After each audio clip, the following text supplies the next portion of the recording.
Bonjour, bonjour. Et voilà, on continue. Donc, l'album Engine of the Future de Ciao Bella, dans le cadre de l'ADT des kits de Corinne. Donc, la boutique m'a envoyé les collections Ciao Bella. Un petit peu grunge, un petit peu steampunk là, et donc on fait un album un peu différent de d'habitude, enfin différent, c'est toujours des rabats et des pochettes, hein. Mais bon, enfin, je le travaille différemment puisque il va y avoir de la décoration métallique et puis d'autres choses, des tampons aussi que j'ai sélectionnés là. Ça va changer un petit peu de d'habitude. Alors, pour cette page numéro 4 sur le bloc numéro 2, on va commencer par coller une grande pochette. Alors, cette grande pochette, elle fait 29 cm sur 11. Et sur le côté 29, on va plier à 2 et à 27 pour obtenir nos 25 de largeur de page. Alors, c'est une très grande pochette. Vous avez remarqué qu'elle fait 11 cm de hauteur. Ça veut dire que sur la pochette, je vais pouvoir faire un petit stop pour pouvoir y glisser une photo supplémentaire. Ça, c'est intéressant quand on a des grandes pages paysages comme ça, de pouvoir faire ce genre de choses, parce que ça vous fait toujours un espace de plus pour ranger vos photos. Je vous rappelle que même si on se régale de faire du scrap et de coller des papiers sur du papier, il n'en reste pas moins qu'on est en train de faire un album photo. Donc, qui dit album photo dit forcément rangement de photos. Alors, vous voyez ici, j'ai choisi ça. Voilà. Et donc, je vais pouvoir ici faire un espace photo sans aucun problème. Parce que comme il y a des mots en anglais, enfin ça c'est le titre de la collection, encore ça me gêne pas trop. Mais peut-être pour cacher la bébête aussi, parce qu'il y a encore une mouche là. Ça c'est une vraie par contre, hein. Enfin une vraie. C'est pas mécanique celle-là. Donc celle-là peut-être comme ça pour laisser le côté ampoule, je sais pas. Mais enfin je ferai certainement un petit stop pour y glisser. Alors j'y glisserai un tag ou une image, mais ça sera aussi la possibilité de ranger une photo supplémentaire. Parce que je ne pense pas avoir trop de papier pour faire beaucoup de cartes supplémentaires. Donc ici, une fois qu'on a fait ça, on va coller un grand rabat ici en haut du bloc. Alors ce rabat, il fait 16 cm sur 25. Et sur le côté 16 cm, on va plier à 13,5 et à 14. 13,5, 14 petits goussets d'un demi-centimètre pour coller en haut de notre bloc.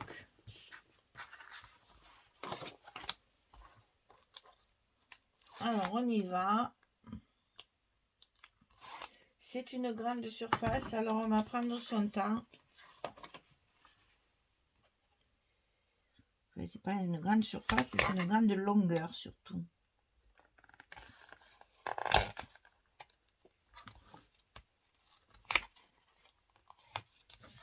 Voilà, on a collé notre grand rabat, on refait notre gousset correctement et voilà, ça couvre la pochette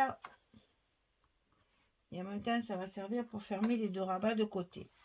Alors de chaque côté on va faire deux rabats et sur chaque rabat, c'est les mêmes, on va faire deux pochettes dessus, ici. Donc c'est la même chose des deux côtés. 13,5 sur 20. Et sur le côté 13,5, on plie à 11 et à 11,5. Et ici pareil, 13,5, 20. Sur le côté 13,5, on plie à 11 et à 11,5. Ça, on va le glisser à l'intérieur de notre enveloppe de chaque côté. Mais avant, on va coller des pochettes dessus. Parce que c'est plus commode quand c'est à plat. Donc les pochettes, elles font 15 cm sur 5. Et du côté 15, on va plier à 2 et à 13 et obtenir ici nos 11 de côté. Alors, toujours pareil, petit scotch rouge, etc., etc.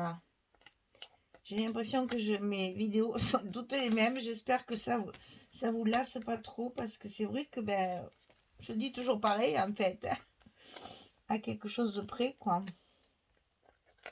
Enfin, vous pouvez baisser le son, hein, c'est pas obligé de m'écouter, hein. Au moins vous avez vos dimensions. Mais bon, moi, rester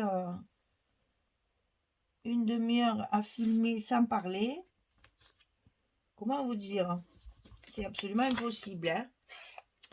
Donc voilà. Si je parle dans le vide, c'est pas grave, mais je sais qu'il y en a qui m'écoutent. Alors ici, en fait, ça va nous servir de fermeture. Donc sur la deuxième, on fait pareil, 15, 5, 2, 13. C'est exactement la même dimension. Et on va faire la même chose. On va mettre notre pochette avant de coller le rabat. Ça, c'est plus commode quand c'est à plat. Et quand on peut, on le fait.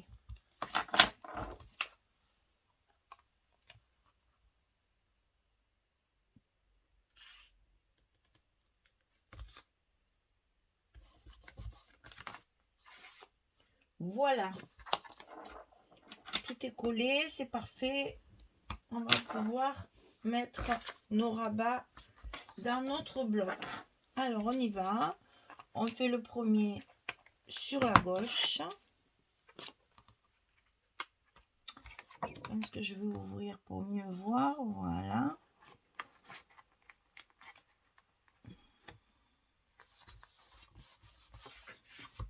Ah, voilà. Et le second, de l'autre côté, bien sûr, en face. Et on va faire la fermeture avec les pochettes, comme on a eu déjà fait. Hein. C'est pas une première, on l'a déjà fait. Ça économise un peu les aimants. Mais en même temps, ça fait aussi un petit style. Voilà. Donc, on va plier ici nos deux rabats. On va plier l'autre par-dessus. Et ici, dans les deux pochettes, on va pouvoir y glisser deux tags comme ceci qui vont fermer notre page. Notre rabat tiendra bien fermé. Voilà. Pas d'émail sur cette page comme ça. On économise un petit peu. Voilà. Donc ici, on va garnir tout ça. Et en faisant des espaces photos au maximum. Hein? D'accord? Allez, on y va. Et après, je vous retrouve quand j'ai terminé. Alors, dans la poche ici, j'ai fait deux cartes. Comme elle est très grande, j'ai fait deux cartes et j'ai profité des cartes de la collection qui sont dans... Je sais plus si c'est dans la collection 30-30 ou dans la collection A4. Mais enfin, il y avait des cartes. Et donc là, j'en ai mis deux, comme ceci. Puisqu'on a une très grande page, on peut profiter de pouvoir mettre encore une carte supplémentaire. Comme on a du papier, on en profite. Allez, je colle tout ça et je reviens vers vous. À tout de suite. Voilà, j'ai terminé. Donc, il y a encore évidemment du travail, hein, parce que là, c'est que la structure et le collage de papier. Mais voilà. Alors, donc, les deux petits tags ici que j'ai bien sûr maté hein, pour que ce soit un petit peu plus solide, un peu plus raide pour bien tenir la page. Bon, là, inutile de vous dire qu'il va falloir faire des décorations sur ce genre de truc. Vous voyez, il y a des vis, il y a des œillets. Là, il y a un truc métallique là aussi avec plein de boulons. Donc oui, il va falloir agrémenter tout ça. Alors ensuite, ici donc l'image avec l'oiseau. Encore, nous revenons à nos petits oiseaux mécaniques là. Donc ça s'ouvre comme ceci. Alors ici, inutile de vous dire qu'il y a un emplacement photo tout désigné. Parce que cette belle horloge avec cette lampe là, vous voyez, on va pouvoir de ce côté travailler un espace photo comme ceci pour pouvoir y glisser la photo en faisant justement, en rappelant l'horloge et l'ampoule. On va faire un petit stop ici pour y glisser la photo dedans. Donc ça fait un espace supplémentaire. Ici, vu que le rabat couvre tout, vous pouvez très bien mettre 2 photos parce qu'elles y vont, puisque mes rabats, ils font 11 centimètres et c'est fait exprès. Donc, on a ici et ici 2 espaces photos, n'est-ce pas? Voilà, un de chaque côté. Donc, on est déjà à 3. On ouvre ici. On a 2 espaces ici, donc 4 et 5. Ici, on a dit qu'on avait donc 2 cartes. Et comme j'ai choisi 2 jolies cartes, on va compter que de ce côté. 7, que je ne me trompe pas, ce qui arrive régulièrement. Donc, nous sommes à 7 photos. Et ici, on avait dit aussi qu'on pouvait rajouter un petit stop pour pouvoir y glisser encore une photo. Donc, nous sommes à 8, si je me souviens bien. 1, 2, 3, 4, 5, 6, 7, 8. Voilà, j'ai bien compté cette fois. Donc vous voyez, avec très peu de surface, hein, parce que c'est pas très complexe, hein, il y a un rabat ici, 2 rabats et une pochette, on arrive quand même à loger pas mal de photos. Je vous rappelle que moi, c'est mon objectif principal. Avant de penser à travailler le papier, à me dire, bon, c'est un défi, il faut que j'y arrive, etc. Moi, ma réflexion première, c'est un album photo. Voilà. Parce qu'aucun intérêt de passer des heures et des heures à travailler un joli album si après vous ne pouvez pas y mettre les photos dedans. Hein. Enfin, moi, perso, je trouve que... Et une fois qu'il y a les photos, l'album prend tout son sens et ça y donne vie. Ça, j'adore quand j'ai déjà les photos et que je peux... Là, j'ai des commandes d'albums pour un petit gamin, là, un petit garçon qui va avoir 1 an au mois d'octobre. J'ai une commande aussi pour un album de vacances. Et là, j'ai les photos. Donc, voilà, je travaille différemment quand il y a les photos parce que je peux justement combiner le paysage, le portrait. Parce que là, quand j'ai pas les photos, c'est vrai que c'est pour ça que je fais beaucoup de cartes comme ça volantes, parce qu'au moins vous pouvez choisir de mettre une photo en paysage ou une photo en portrait. Ça ne gêne en rien puisque ce sont des cartes qui se promènent, on va dire. Là, vous êtes obligé de mettre 2 portraits, on ne peut pas mettre de paysage. Donc quand je viens de voir que j'ai pas enlevé mes scotch de partout. Je l'ai fait là. De l'autre côté, oui. Ah ben là, j'ai oublié. Voilà, je viens de voir que le papier s'est soulevé.